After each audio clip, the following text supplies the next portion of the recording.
Were the Dark Ages really that dark? History is full of grim chapters, but there's one period often described as a continuous string of calamities, a collection of tragedies so extensive it supposedly forms a multi-volume epic. Of course, we're talking about the so-called Dark Ages of medieval Europe. The term is widely used in modern discourse, but what does it really mean? Why are these centuries labeled dark, and is there more to the story than meets the eye? Get comfortable, friends, because we're about to uncover plagues, unwashed Europeans, gloom, and a heap of historical myths. The origins of the Dark Ages myth. Let's start with the basics. The term Dark Ages is more a piece of poetic rhetoric than a scientific label. By the 15th century, Europe was experiencing significant cultural, scientific, and economic progress. Artists, engineers, and philosophers were emerging across the continent, creating the foundations of modern society. This era, known as the Renaissance, was celebrated as a rebirth of civilization. But what about the inconvenient period before it? The centuries between the fall of Rome and the Renaissance? It was all too easy to label this time as dark and collectively breathe a sigh of relief that it was over. And so, the idea stuck. Over time, the Dark Ages became synonymous with images of squalor, ignorance, and despair. Yet this perception is rooted in a misunderstanding. The phrase itself originally meant something entirely different. The Italian poet Petrarch coined the term in the 14th century, lamenting the perceived decline of literature and culture in Italy after the fall of Rome. But his critique was limited to Italian literary traditions, not the broader state of Europe. Nonetheless, his words were taken out of context and gained a life of their own. Later, the historian Cesare Baronius used the Latin phrase saeculum obscurum to describe a period in the 10th and 11th centuries where historical records were scarce. For him, dark simply meant unknown. But once again, the term was misinterpreted and repurposed to paint a bleak picture of life in the Middle Ages. Over centuries, this mischaracterization snowballed, influencing art, literature, and even modern media. Today, films and TV shows set in the medieval period often depict filth and chaos.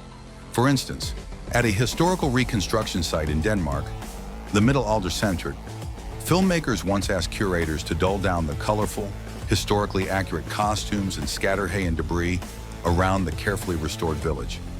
Imagine the disappointment of the historians who had spent years recreating a vibrant and authentic medieval environment.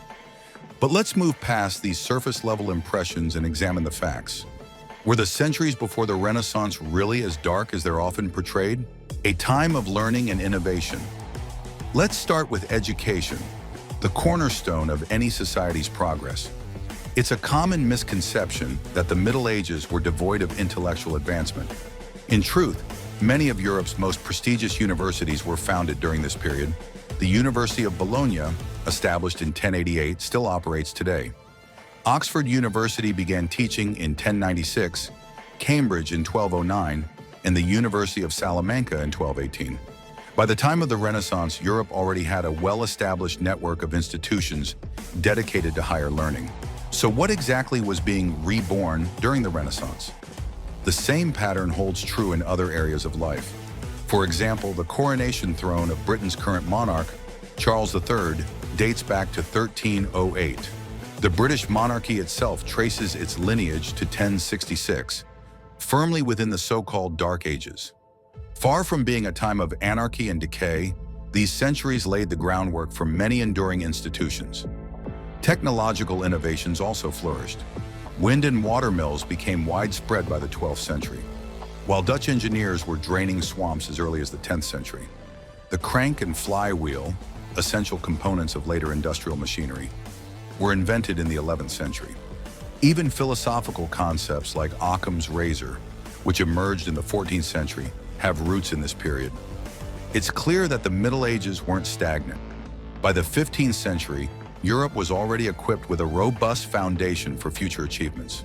Progress in human rights and society. The stereotype of the Middle Ages as a time of filth and brutality doesn't hold up under scrutiny. For instance, This era marked the beginning of Europe's gradual move away from slavery. Starting in the 9th century, laws began to prohibit Christians from enslaving fellow Christians. By the 11th century, the practice was in sharp decline in cities like Constantinople. While slavery didn't vanish overnight, this period saw the first widespread rejection of the practice. A significant moral shift. What about the supposed constant state of war? While conflicts were frequent, the idea that the Middle Ages were uniquely violent is misleading. For example, during the First Punic War, Rome lost 100,000 soldiers in a single day.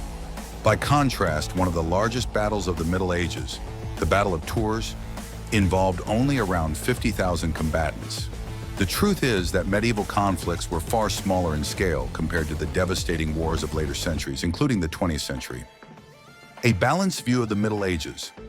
The period between the fall of Rome and the Renaissance was neither a golden age nor an unrelenting nightmare. Like any other era, it had its challenges and triumphs. The Dark Ages myth is less a reflection of the past and more a product of historical misunderstanding and artistic license. Far from being an age of darkness, the Middle Ages were a time of innovation, adaptation, and resilience. The term Dark Ages is nothing more than a myth that got out of hand. Until next time, friends.